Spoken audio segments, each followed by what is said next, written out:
أعوذ بالله من الشيطان الرجيم بسم الله الرحمن الرحيم ننزل القرآن ما هو شفاء ورحمة للعالمين।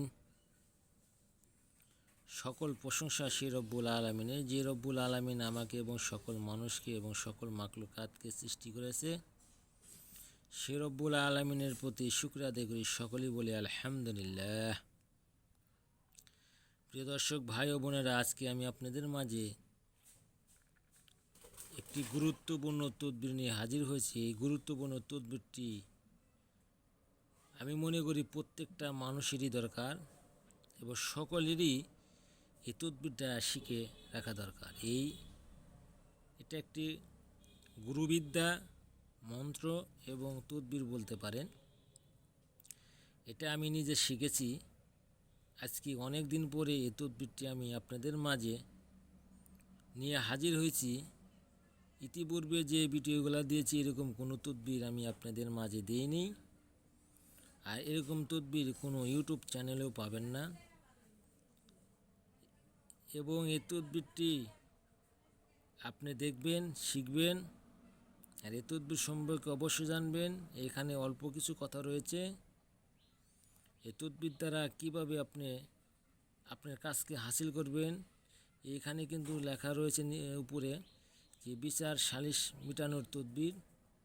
আমরা অনেক সময় দোষে বিনা দোষে অন্যায় করে মানুষের জুলুম অত্যাচারের শিকারে আমরা বিচারের সম্মুখীন হয়ে পড়ি। তাই আজকে সেই বিচারক ভাইদের এবং বিচারক ভাই ছাড়া যারা দোষী রয়েছেন তাদেরও এটা শেখা জরুরি দরকার। যারা অন্যায়ভাবে মানুষের উপর জুলুম ও অত্যাচার নির্যাতন চালায়, আল্লাহ তাআলা তাদের উপর রাগান্বিত হন, তাদের উপর আল্লাহ তাআলা লানত বর্ষিত হয়। সেই জুলুম ও অত্যাচারের হাত থেকে আপনাকে রেহাই পেতে চাইলে এই গুরুবিদ্যা মন্ত্রটি আপনাকে শিখতে হবে। এই মন্ত্রটি শিখে কিভাবে কাজ করবেন সেই বিষয়ে কিছু কথা মনোযোগ সহকারে শুনে যাবেন। এই আমলটা কিভাবে করলে আপনার কাজটি হয়ে যাবে, বা সালিশের আগে না পরে না সালিশ যখন চলাকালে, যখন সালিশে কথাবার্তা বলে ওই সময়। এইখানে দেখতেছেন যে কথাগুলো লেখা রয়েছে, অবশ্যই মানুষে অনেকে হাস্যকর হিসেবে মনে করবে। আসলে আগে পূর্বে গুরুবিদ্যা যে কথাগুলো রয়েছে এরকম হাস্যকরের মতোই হবে। অনেক সময় রয়েছে যারা পুরাতন লোক রয়েছেন তারা বুঝবেন পুঁতি পড়ার মতো, মানে ছন্দর মতো। অনেক কাজ রয়েছে যে ছন্দর মতো, অনেকেই বুঝতে পারবেন না। এখানে দেখতেছেন গুরুম করে গুরুম গুরুম পুইরা করে ছাই বর্মার দোহাই। এই যে মন্ত্রটা আমি আবারও বলছি, উরুম করে গুরুম গুরুম পুইরা করে ছাই বর্মার দোহাই। এই যে আপনার মন্ত্রটা দেখলেন, ছোট্ট তিনটি কথা, এই তিনটি কথা কিন্তু অত্যাধিক শক্তিশালী। যখন দেখবেন আপনি আপনার বিরুদ্ধে সালিশ দায়িত্ব রয়েছে, এই আমলটি আপনি বাড়ি থেকে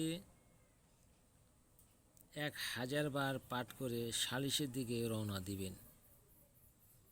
শনিবার, মঙ্গলবার, বুধবার, বৃহস্পতিবার নয়, আপনার সালিশ যেদিনই শুরু হবে ওই দিনকার রাত্রে আপনি জানবেন যে আগামীকাল আমার সালিশ যেতে হবে। তখন আপনি রাত্রে এই আমলটি 1000 বার পাঠ করে আপনি সালিশের দিকে রওনা দিবেন। সালিশে গিয়ে যখন মানুষ উপস্থিত হবে তখন আপনি এই মন্ত্রটি 3 বার পাঠ করবেন এবং সালিশের চতুর্থ সাইড দিয়ে একটি রাউন্ড দিয়ে আপনি আপনার স্থানে বসে পড়বেন। আমি আবারও বলছি, যখন সালিশে মানুষজন এসে হাজির হবে তখন আপনি সালিশের চতুর্থ সাইডে একটি রাউন্ড দিয়ে এইভাবে 3টি রাউন্ড দিবেন। রাউন্ড দিয়ে আপনি আপনার স্থানে বসে যাবেন আর মনে মনে এই দোয়াটি পাঠ করবেন।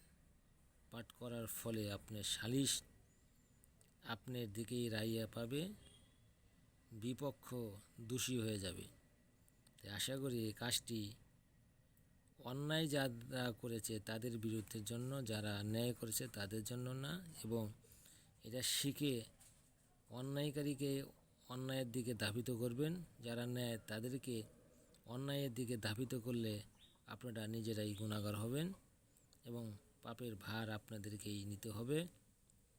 আশা করি আমার এই কথাগুলো যারা দীর্ঘ সময় ব্যয় করে শুনছেন, আল্লাহ তাআলা তাদের জান ও মাল এবং হায়াত বৃদ্ধি করে দেখ এবং ভালো কাজের জন্য তারা অগ্রসর হোক এবং ভালো কাজের জন্য যেন তারা সর্বদাই থাকে এবং মানুষের কল্যাণের জন্য যেন আসে। এবং যারা চ্যানেলটিকে সাবস্ক্রাইব করেন নাই অবশ্যই সাবস্ক্রাইব করে দিবেন এবং আমার চ্যানেলের সাথে থাকবেন এবং নতুন তদবির ভিডিও পেতে চাইলে অবশ্যই আপনাদের থাকতে হবে ইনশাআল্লাহ। আসসালামু আলাইকুম।